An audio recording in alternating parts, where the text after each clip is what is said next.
अस्सलाम वालेकुम। आज हम जिस कंपनी को डिस्कस करेंगे वो है एयरलिंक। एयरलिंक 2014 में एज अ प्राइवेट कंपनी के तौर पर रजिस्टर्ड हुई थी, लेकिन 2019 में स्टॉक मार्केट में पब्लिक लिमिटेड कंपनी के तौर पर रजिस्टर्ड हो गई।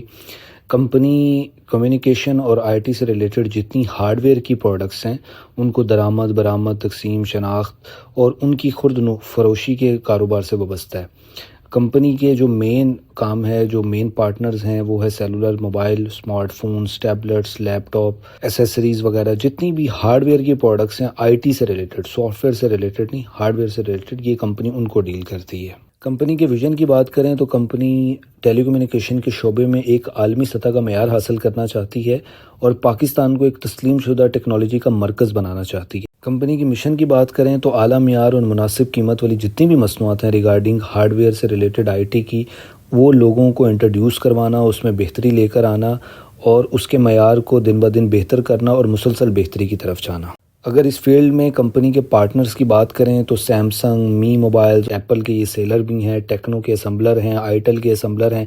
इसके अलावा बहुत सारे ऐसे प्रोडक्ट्स हैं जो कि चाइनीज़ कोलैबोरेशन के थ्रू ये एयरलिंक यहाँ पे असम्बल कर रहा है बहुत सारी प्रोडक्ट्स को regarding mobile features, regarding laptops, regarding IT.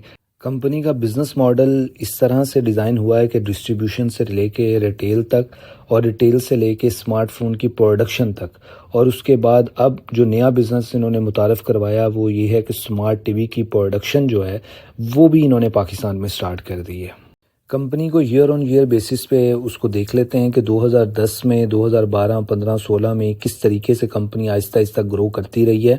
मैं स्पेशली 2018 की बात करूंगा जब अब इन्होंने हवावे से पार्टनरशिप की, 2016 में सैमसंग के पार्टनर बने, फिर 2019 में जितने भी नए ब्रांड्स आए लाइक TCL, आईटेल, टेक्नो, ये सब के असम्बलर एप्पल ऑथराइज्ड के हुए, फिर मी के साथ इन्होंने कोलैबोरेशन की, फिर 2021 में ऑफिशियली स्टॉक मार्केट में ले आए सारे के सारे बिजनेस को, और इस तरीके से दिन ब दिन ये तरक्की करते जा रहे हैं। और अभी 2024-25 में ये अपने बिजनेस को और एक्सपैंड करने जा रहे हैं। LED से रिलेटेड जितनी भी प्रोडक्ट्स हैं वो यहाँ पे मैन्युफैक्चर करने जा रहे हैं। इसके लिए इन्होंने एक बहुत बड़ी क्वांटिटी में लाहौर के करीब ज़मीन भी ख़रीदी है।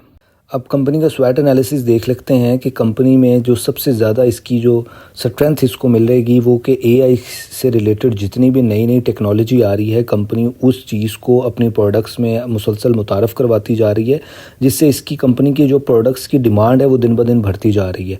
मेन कमज़ोरी अगर हम इस कंपनी की देखें कि ज़्यादातर क्योंकि यहाँ पर ये असम्बलिंग करते हैं, प्रोडक्शन नहीं करते, तो ज़्यादातर इन्हें माल जो है वो दरामद करना पड़ता है, यानी कि इम्पोर्ट करना पड़ता है। तो पाकिस्तानी रुपये में जो इनको करेंसी डिवैल्यूएशन के ख़तरात होते हैं, या फिर कभी कभी गवर्नमेंट की ऐसी पॉलिसीज़ आ जाती हैं कि वो इंपोर्ट पे पाबंदी लगा देते हैं। मौके देखें तो कंपनी के पास मौके कौन कौन से हैं इस फील्ड के अंदर, तो कंपनी के पास सबसे बड़े जो मौके हैं कि जिस तरह ये दूसरे चाइनीज़ ब्रांड को और बहुत सारे ब्रांड्स को पाकिस्तान में मुतारफ़ करवा चुके हैं, उसी तरह ये सैमसंग और आईफोन के ब्रांड्स को ना सिर्फ असम्बलिंग के लिए यहाँ पे ला सकते हैं बल्कि उनकी प्रोडक्शन लाइन भी यहाँ पे ला सकते हैं, जैसे हमारे हमसाए मुल्क में इंडिया ने ये काम किया। अब कंपनी के ख़तरात पे बात कर लेते हैं कि कंपनी को किन किन चीज़ों से ख़तरा हो सकता है। तो सबसे बड़ा ख़तरा तो कंपनी के लिए ये है कि कभी भी रेगुलेटरी फ्रेमवर्क गवर्नमेंट चेंज कर देती होती है, जिससे कंपनी की पूरी पॉलिसी चेंज हो सकती है। और दूसरा मसला इनका लिए ये है कि क्योंकि ज़्यादातर ये इंपोर्ट बेस काम करते हैं, तो जब भी दरामदी ड्यूटी या टैक्सेस या दूसरी चीज़ें बढ़ेंगी तब भी इनकी जो मकामी किस्म की मैन्युफैक्चरिंग होगी वो मुतासिर हो सकती है। अब कंपनी के शेयर को एज अ स्टॉक मार्केट में देख लेते हैं तो कंपनी की इस वक्त करंट प्राइस जो शेयर की चल रही है वो 156 के अराउंड है हमारे पास। कंपनी का जो हाई लगा था रिसेंटली अभी वो 228 रुपये का लगा था। लो कंपनी ने 116 का इसी साल के अंदर लगाया है। इसकी PE रेशो की बात करें तो अराउंड 18 के करीब इसकी PE रेशो है, जो कि सेक्टर के मुकाबले में थोड़ी सी ज़्यादा है। इसके सेक्टर की अराउंड 14 के करीब हमारे पास PE रेशो आ रही है। अब कंपनी का जो फ्री फ्लोट है, जो बहुत अहम चीज़ होती है किसी भी कंपनी की जस्टिफिकेशन उसके प्राइस को देखने के लिए, तो वो 30% का फ्री फ्लोट है, जो कि मुनासिब है। कंपनी का जो फिजिकल ईयर एंड होता है वो हमारे पास जून में होता है। कंपनी के डिविडेंड यील्ड की मैं बात करूँ तो वो 4% के करीब आती है, अराउंड 3% की डिविडेंड यील्ड है, कि जो कि इतनी अच्छी डिविडेंड यील्ड नहीं है अगर हम बाकी सेक्टर्स के साथ कंपैरिजन करें।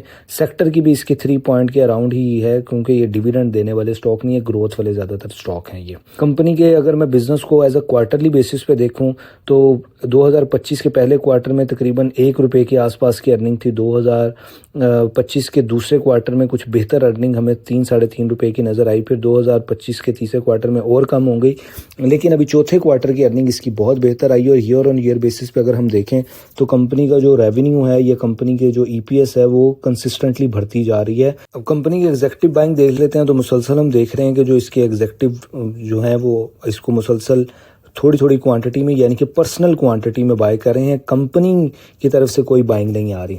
अभी रिसेंटली जब इसका शेयर प्राइस तकरीबन अराउंड 200 के करीब गया था तो इसके जो CEO साहब हैं उन्होंने तकरीबन बहुत बड़ी क्वांटिटी में जो शेयर्स को होल्ड किया हुआ था अराउंड ₹20 के करीब, उसको जाके वहाँ पे ऑफलोड कर दिया था 135-140 के करीब।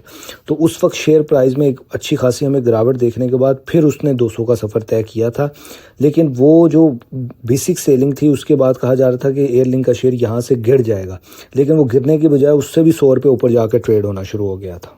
अब कंपनी के इस बार के रिज़ल्ट को देख लेते हैं। तो रिज़ल्ट का मैंने आपको बेसिक तरीका बताया कि किसी भी रिज़ल्ट को देखने के लिए उसके टोटल करंट एसेट देखा करें कि कंपनी के इस वक्त करंट एसेट क्या हैं, उस पर कितनी लायबिलिटीज़ चल रही हैं, और उसके पास बैंक बैलेंस जहां से उसने डिविडेंड अरेंज करना होता है वो कितना चल रहा है, या कोई नया प्रोडक्शन यूनिट लगाना होता है, या कोई ऐसी प्रोडक्शन के लिए लिहाज से बेहतरी लानी होती है तो उसको देखा करें। कंपनी की जो इस वक्त की हमारे पास जो अर्निंग आ रही है वो अराउंड ₹12 के करीब आ रही है, जो पिछले साल के मुकाबले में थोड़ी सी ज़्यादा है, लेकिन इसमें टैक्सेस और कुछ दूसरी चीज़ों को भी आपने देखना है कि जहाँ से इनको बेनिफिट हुआ है, कि वो टैक्सेस में हुआ है या किसी बिज़नेस की वजह से हुआ है, उसको भी ज़रूर रिज़ल्ट में शामिल किया करें। अब जो लोग कंपनी का डिविडेंड लेना चाहते हैं तो कंपनी ने इस जून क्लोजिंग का जो डिविडेंड अनाउंस किया वो ₹4.5 का किया है, जिसकी हमारे पास स्पोर्ट डेट है 13 अक्टूबर और एक्स डेट है 14 अक्टूबर। जो लोग भी इसका डिविडेंड लेना चाहेंगे 13 अक्टूबर को उनके पास ये शेयर होना चाहिए। 14 अक्टूबर या उसके बाद ख़रीदने पर ये आपको डिविडेंड नहीं मिलेगा। कंपनी के फ्यूचर आउटलुक पे मैं हल्की सी एक नज़र डाल देता हूँ, क्योंकि कंपनी का जो विज़न है वो रिगार्डिंग ये है कि वो अपनी प्रोडक्शन लाइन को और बहुत सारे न्यू किस्म के ब्रांड्स को पाकिस्तान में मुतारफ़ करवाना चाहती है, जिसके लिए उन्होंने जो सुंदर ग्रीन्स इकोनॉमिक जोन है लाहौर के अंदर, उसमें तकरीबन 8 एकड़ की ज़मीन ख़रीदी है अभी रिसेंटली। वहाँ पे ये अपना Xiaomi का जो स्मार्ट टीवी LED से रिलेटेड जो टीवी प्लांट है वो लगाना चाहते हैं, यानी कि वो पूरे की पूरी उसकी प्रोडक्शन जो है वो पाकिस्तान के अंदर होगी। जो सबसे अहम सवाल लोग सबसे ज़्यादा हमसे पूछते हैं कि शेयर प्राइस का बताएं कि इस वक्त इसको ख़रीदना जस्टिफाई है कि नहीं है। तो कंपनी की जो मेरे पास रियल सपोर्ट नज़र आती है वो अराउंड 154, जहाँ पे अभी करंट प्राइस है 156, उसी के करीब ये ट्रेड हो रहा है। सपोर्ट सेकंड हमारे पास 140 के करीब आएगी, जो एक स्ट्रॉन्ग सपोर्ट इसकी बनती है, और सपोर्ट थर्ड जो सपोर्ट हमारे पास आएगी वो अराउंड 120 के करीब है। तो ये ज़्यादातर अपनी जो दूसरी सपोर्ट है 140 वाली, उसी को ज़्यादा सपोर्ट करेगा अगर डिविडेंड एक्स होने के बाद ये नीचे आता भी है। तो बहुत शुक्रिया आप सबका।